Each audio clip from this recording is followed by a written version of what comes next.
मैं हूं आपके साथ रचना शर्मा। इस वक्त हमारे साथ एक बेहद खास मेहमान मौजूद हैं। योगी सरकार में मंत्री हैं असीम अरुण जी। आपका बहुत बहुत स्वागत। धन्यवाद, बहुत धन्यवाद।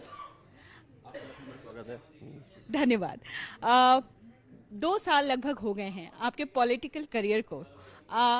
प्रशासनिक सेवा से पॉलिटिकल करियर शुरू करने का ये सफर आपका कैसा रहा? सफ़र बड़ा रोचक रहा है, ज़्यादातर आनंददायी रहा है और ये भी समझ में आया कि सरकारी सेवा में हो या राजनीतिक सेवा में हो, उद्देश्य एक ही है, लोगों की मदद करना, चीज़ों को बेहतर करना। जो प्रधानमंत्री जी का उद्देश्य है विकसित भारत बनाना, हर तरीके से वही है।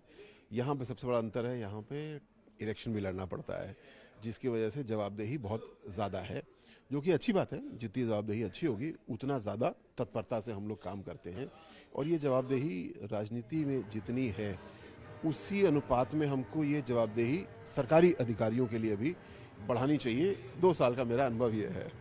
प्रशासनिक अधिकारी के तौर पर आपने एक लंबा वक्त गुजारा और अब जनता के सामने गए, सीधे चुनकर आए। आपको क्या ज्यादा मुश्किल लगा? कौन सा काम ज्यादा टफ है?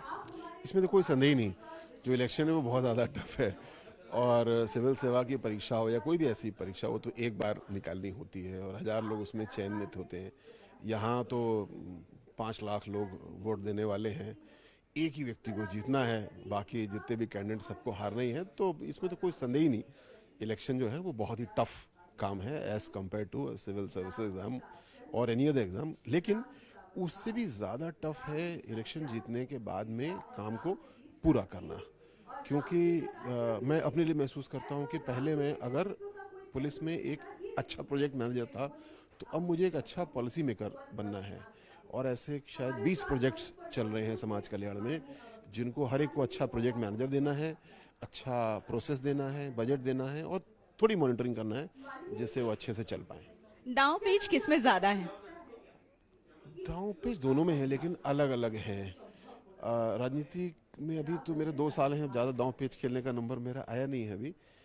पुलिस में भी अलग दांव पेच है, बट मैं इसको यूँ बोलूँगा कि विशेषज्ञता बहुत महत्वपूर्ण है। पुलिस ऑफिसर वही अच्छा कहलाएगा या वही अच्छा रिजल्ट देगा जो स्पेशलिस्ट होगा, विवेचना का, टैक्टिक्स का, वेपन्स का। उसी तरीके पॉलिटिक्स में भी जो विशेषज्ञ होगा प्रोसेसेस का, सरकार में मंत्री बन गए तो पुनः नीति बनाने का, नीति को लागू करने का, तो सब कुछ मुझे लगता है स्पेशलाइजेशन पर निर्भर करता है। आप इंडिया टीवी आज इतना अच्छा क्यों है? क्योंकि स्पेशलिस्ट आप लोग से अपने काम में। अगर इसी प्रोग्राम में ग्लिच आ रहे हों, कुछ ऑडियो डाउन हो रहा हो, लाइट गड़बड़ हो रही हो, तो लोग नहीं देखेंगे। तो एक लेवल ऑफ स्पेशलाइजेशन दोनों में ज़रूरी है। पुनः लेकिन अगर आप मुझे तुलना से करने को कहें तो पॉलिटिक्स में वेरिएबल्स बहुत ज़्यादा हैं कुछ, क्योंकि जनता भी है, सरकारी तंत्र भी है, मीडिया भी है, तो निश्चित रूप से ये थोड़ा सा ज़्यादा चैलेंजिंग है। जिम्मेदारी थोड़ी ज्यादा बन जाती है जब आप विधायक के बाद मंत्री भी बन जाते हैं, जिम्मेदारी डबल हो जाती है। और जब आप एक प्रशासनिक अधिकारी थे तब सिर्फ उस पद की जिम्मेदारी आप पर थी, लेकिन अब आप दोहरी जिम्मेदारी निभा रहे हैं। कितना फर्क महसूस करते हैं? क्या प्रेशर भी लगता है कभी कभी? प्रेशर पहले अलग किस्म का था, जैसे कि मैं एंटी टेररिस्ट स्क्वाड का हेड था 3.5 साल, तो वहाँ पे मुझे संसाधनों की आवश्यकता होती थी अगर, तो जहाँ पिछली सरकारों में सालों साल नहीं मिलते थे। योगी जी मुख्यमंत्री बनने के बाद में जाते थे कि हमें 20 गाड़ियाँ चाहिए और शाम तक उसका अप्रूवल आ जाता था कि जाओ 20 गाड़ियाँ खरीद लो। हमको फोर्स ज़्यादा चाहिए तो वो 2 दिन में अप्रूवल मिल जाता था और हम बहुत तेज़ी से काम कर लेते थे। तो जब हम प्रोजेक्ट मैनेजर हैं, डिपार्टमेंट में हैं, तो हमको बजट के लिए, रूल्स के लिए गवर्नमेंट के पास जाना पड़ता है। अब इसका ठीक उल्टा है, मेरे पास करीब 18-20 प्रोजेक्ट मैनेजर्स हैं जो मेरे पास आते हैं कि मुझे बजट चाहिए, मुझे रूल चाहिए, मुझे प्रोसेस चाहिए, वो मुझको देना है। मुझे देना भी आता है लेकिन उसको कैसे बहुत तेज़ी से किया जाए, इसमें अभी मैं सीख रहा हूँ कि अपने ब्यूरोक्रेटिक प्रोसेस को कैसे तेज करूँ जिससे कि परफॉर्मेंस भी हमारी जो है, परिणाम है, वो बहुत तेज हो जाए। क्या आप वो मुश्किलें समझ पा रहे हैं एक पॉलिटिशियन के तौर पर, एक मिनिस्टर के तौर पर, जो मुश्किलें आप लोगों को पेश आती हैं प्रशासनिक सेवक के तौर पे काम करने में? मुझे लगता है कि हमारी सिविल सेवाओं ने, IAS, IPS, IFS सभी ने बहुत अच्छा काम किया है पिछले 75 साल में।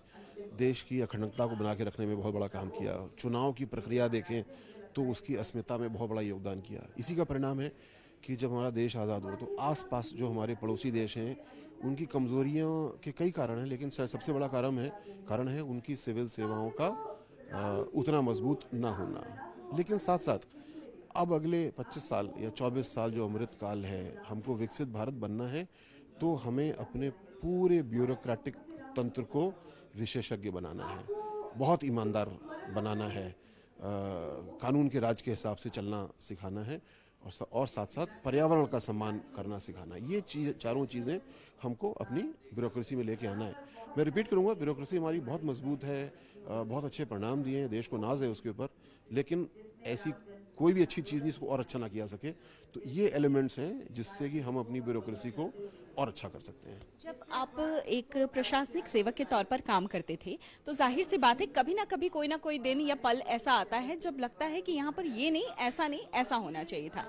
चाहे वो पॉलिसीज की बात करें, चाहे किसी भी क्षेत्र की बात करें, वो आपको कब क्या लगा था जो अब आपको लगता है कि आप as a politician, as a minister उसे बदलना चाहेंगे? मैं आपको एक उदाहरण देता हूं। जैसे कि पुलिस में मैंने बहुत काम किया भ्रष्टाचार को समाप्त करने के लिए। कई बार 5-5, 6-6 घंटे डिस्कशन हुए कांस्टेबल्स के साथ में, सब इंस्पेक्टर्स के साथ में, कि भ्रष्टाचार क्यों है। तो एक बहुत बड़ा कारण निकल के आया कि भ्रष्टाचार इसलिए है क्योंकि हमारे पास मजबूरी है। थानों को पर्याप्त संसाधन उस समय नहीं दिए जाते थे। गाड़ियों के लिए तेल नहीं मिलता था, जिसको अभियुक्त को पकड़ के लाया उसको खाना खिलाने के लिए 2.5 रुपये मिलते थे। तो मजबूरन थाने को भ्रष्टाचार करना पड़ता था। इसको मैंने कई बार अलग अलग सरकारी फोरम पे उठाया, लेकिन इसके ऊपर कोई विशेष निर्णय नहीं हुआ। यानी पैसा देना था और क्या, नहीं हुआ, क्योंकि वो मन नहीं था। आज योगी जी की सरकार में थानों को संसाधनों से परिपूर्ण किया गया है।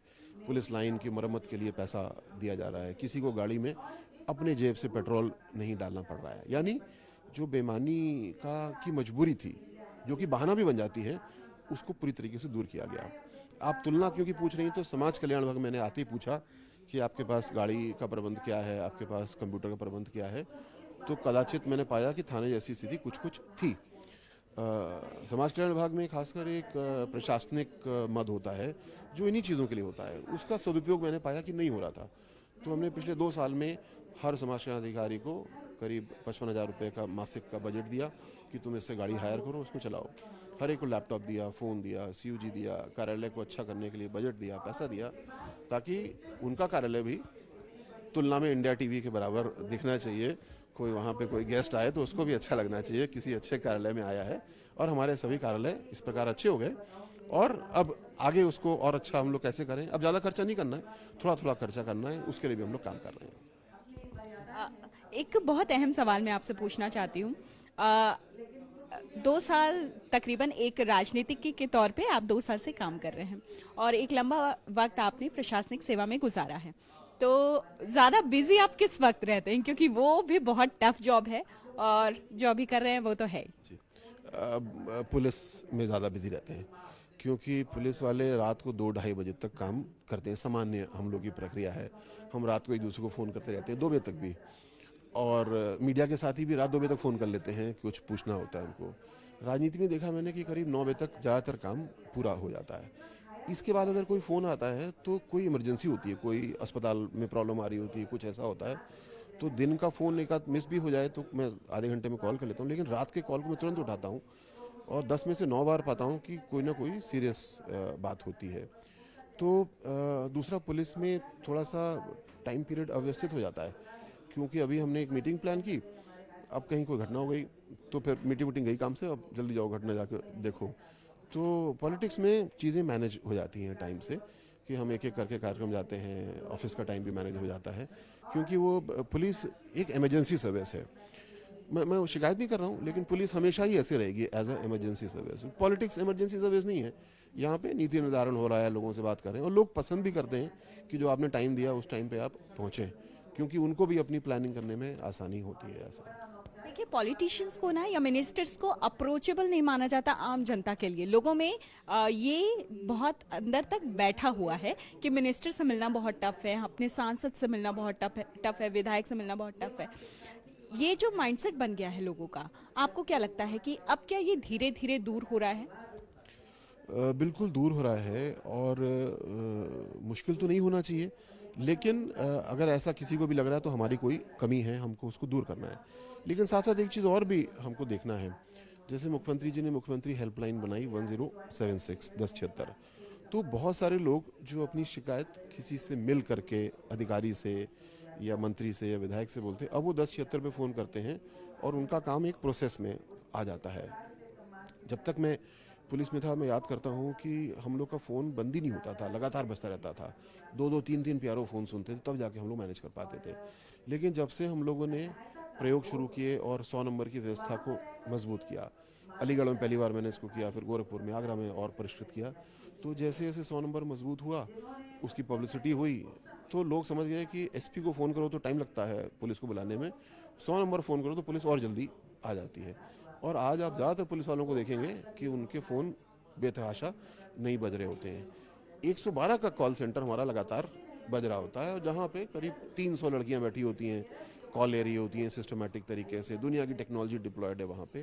तो जहाँ एक और मंत्रियों को अप्रोचेबल, एक्सेसिबल होना ही चाहिए, लेकिन साथ साथ ये भी देखना है कि जो रूटीन काम है वो तो नॉर्मल प्रोसेस में हो जाने चाहिए।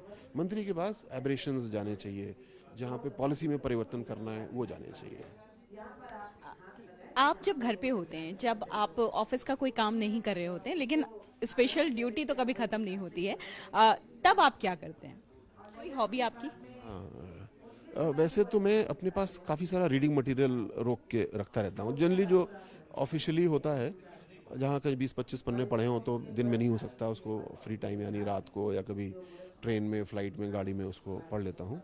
लेकिन फ्री टाइम की अगर वैसे बात करें तो मुझे फ़ोटोग्राफी का शौक़ हमेशा से रहा।